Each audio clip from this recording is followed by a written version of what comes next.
Tu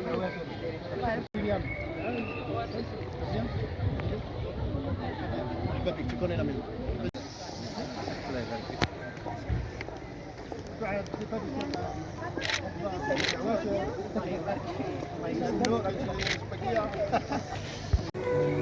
Bonjour.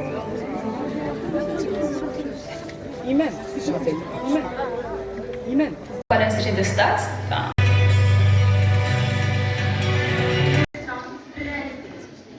Aujourd'hui, c'est le renouvellement d'une édition qui ne constitue que le fruit de l'effort, d'une et des talents sans précédent.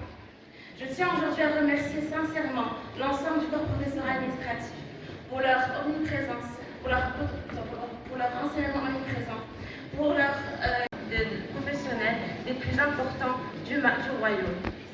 Finalement, j'aimerais, sous l'applaudissement, introduire et accueillir Monsieur le Président de l'Université Hassan I pour un mot.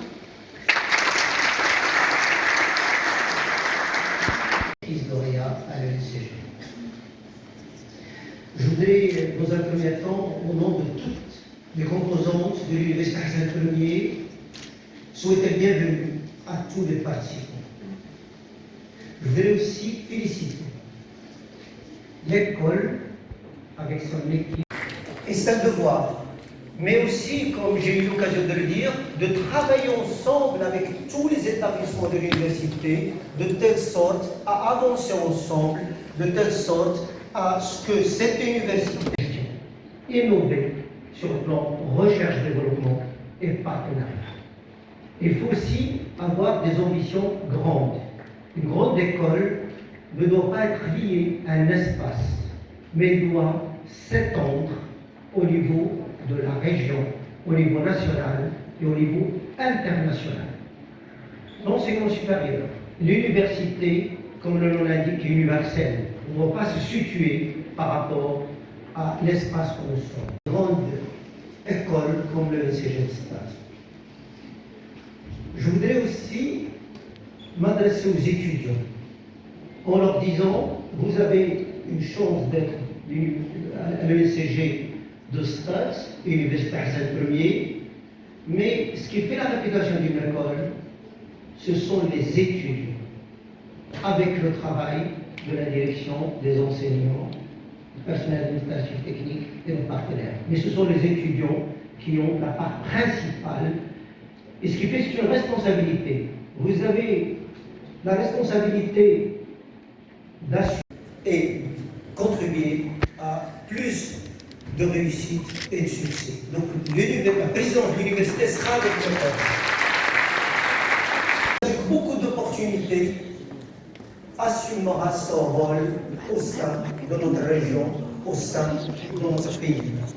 Je ne termine pas sans adresser mes sincères remerciements à nos partenaires, chefs d'entreprise. Je sais que le temps, c'est de l'argent, le temps, c'est l'argent.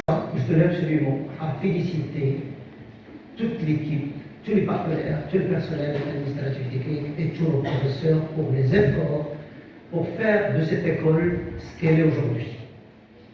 Je voudrais aussi dire que une réputation, une telle réputation d'excellence et de distinction, c'est quelque chose qui doit être maintenu. Quand on n'avance pas, on recule. Il faudrait absolument, ensemble, se situer dans cet esprit et innover au niveau pédagogique. Et avec vous, aussi bien dans cet événement, dans tout ce que nous faisons, Inch'Allah, ensemble, au service de notre région et au service de notre cher pays. Ce message, c'est très important et vous situez dans cet esprit-là. Alors, en tant que président de l'université, je ferai tout mon mieux de telle sorte à, je ne vais pas dire garder cette image, excellente image de l'ESCG, mais contribuer au projet personnel, mais avez aussi la responsabilité de défendre votre école. Et ça me fait énormément plaisir de voir des chefs d'entreprise, lauréats de cette école, qui reviennent en tant que partenaires, avec également des chefs d'entreprise et des personnalités importantes de d'autres cieux, de d'autres institutions, et qui sont là aujourd'hui pour vous soutenir. De gestion, l'école avec ses professeurs, l'école avec son personnel administratif et technique, l'école avec ses partenaires, l'école avec ses étudiants, je voudrais les féliciter pour l'organisation de cet événement. Être une école d'excellence, être une école avec une telle réputation à l'échelle nationale et internationale, c'est quelque chose qui se mérite, mais c'est aussi un travail du quotidien. De ces structures, 1 heure à 1h30 de brouillard pour se retrouver sans visibilité dans un monde vraiment bucca météorologique.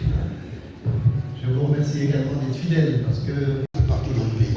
Eh bien, d'abord, ça nous interpelle sur globalement la crédibilité de la parole managériale, puisque jusque-là, tout ce que disaient les dirigeants était pris pour vérité unique, seule. Mais après, avec la Fédération de Russie, on pense que ça allait se passer comme ça, comme avant, 50 ans avant. Il fallait juste se surveiller un peu en chien de faïence. La vérité, c'est que Reconnaissance pour la cheville ouvrière. Les chevilles ouvrières, tous ceux qui ont été derrière la réussite de cette 22e édition de votre forum. Merci encore une fois. Assalamu alaikum wa rahmatullahi wa barakatuh. effectivement, le Covid va constituer, si vous voulez, l'incarnation concrète de ce monde qui, comme vous le savez, qui est devenu volatile, incertain, ambigu et complexe. Alors, en quoi ça nous intéresse? En quoi ça intéresse les dirigeants qui sont dans les 3 premiers rangs? Pas seulement essentiel, tout a été dit par Monsieur le Président, que nous remercions vivement pour son intervention d'ouverture. وكذلك طلبتنا قبيل تخرجهم من حلقة وصل فعالة وسريعة لتلبية طلب المقاولات وكذلك الطلبة في إطار اندماج فعال في سوق الشغل. أتمنى لكم أن يكون يوما حافلا ومثمرا بالعطاءات. الفريدة والراكدة والمتوهجة وطنيا ودوليا بفضل تميز طلبتها وطاقمها الإداري والتربوي ونجاعة اندماجها في محيطها السوسيو اقتصادي الجهوي الوطني والدولي.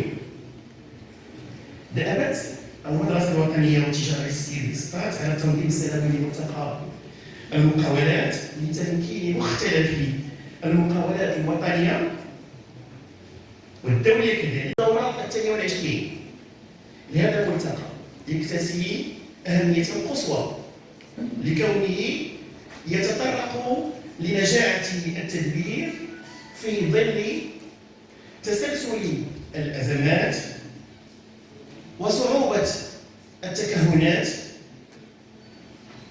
وخلخلة المقومات وتفاقم التقلبات وغياب الاستقرار السياسي والاقتصادي العالمي. أتمنى لكم أن تتطرقوا وتخرجوا بمخرجات في ظل اللقاء من دول de leur temps pour être parmi nous. On vous remercie de votre présence et vous pouvez compter sur nous. Et nous sommes ensemble pour construire le Marocain et la Marocaine de demain. C'est une responsabilité d'entreprise, c'est une responsabilité de l'université bien sûr, et ça me fait plaisir que vous vous engagez dans ce cadre-là avec nous. Je parlais des étudiants, mais je voudrais insister sur un fait aussi. C'est là que le monde VUCA, le terme VUCA est apparu. Alors, un peu plus tard quand même, le terme s'est pacifié quand même, on est passé à une utilisation un peu plus pacifique, puisque les dirigeants commençaient déjà à utiliser ce vocable. Et c'est en 2000, rappelez-vous, une date mémorable, en mars 2020, que Bon, tout ça, les amis, vous le savez, ça tombe à l'eau. Hein. Si on arrive déjà à évaluer sur une année et à projeter un peu quelles sont les grandes tendances, c'est déjà une bonne chose. Regardez ce qui se passe avec le gasoil, par exemple. La volatilité, c'est le fait que le matin, ça monte, demain, ça va baisser. Et puis, l'incertitude, c'est que... Et je voudrais qu'on leur donne un intérêt particulier au sein de notre gestion, au sein de nos projets, au sein... Enfin, leur place au niveau de notre école doit être distinguée. D'abord, c'est une responsabilité, ce sont nos étudiants, et qui viennent d'ailleurs, et l'hospitalité, la responsabilité marocaine veut qu'on les prenne en considération, et c'est quelque chose d'important, mais c'est important pour notre continent. Et cette responsabilité, je veux la partager avec l'équipe de gestion, avec le professeur, avec le personnel administratif, avec nos partenaires et avec nos étudiants. Nos étudiants nationaux, je voudrais qu'on prenne davantage en considération les étudiants étrangers au sein, la place qu'ils méritent au sein de notre école et au sein de notre université. Donc merci à vous. والصلاة والسلام على سيدنا ومولانا محمد رسول الله. السيد الرئيس المحترم وطاقمه بجامعة الحسن الأول، السيدات والسادة الأساتذة الأجلاء، السيدات والسادة مسؤولي مختلف المقاولات وضيوفنا الكرام، السيدات والسادة الإداريين الأوفياء. Alors que quoi dire sur Lucas que vous ne savez pas? Alors Yusra dans son introduction a dit qu'il fallait juste savoir pianoter et écrire le mot ChatGPT pour être très instruit de façon rapide, professionnelle sur ce qu'est tout ça. Donc ça n'a pas beaucoup d'intérêt que je vous explique ce que c'est, d'autant plus que tout le monde le sait. Peut-être quelques élèves au fond ont découvert cet acronyme dernièrement. Juste dire que l'affaire a commencé au début dans l'été des militaires. Rappelez-vous, le 11 septembre, jusque-là, on pensait que le monde était coupé en deux. Il y avait le monde occidental avec le leadership américain, et puis il y avait le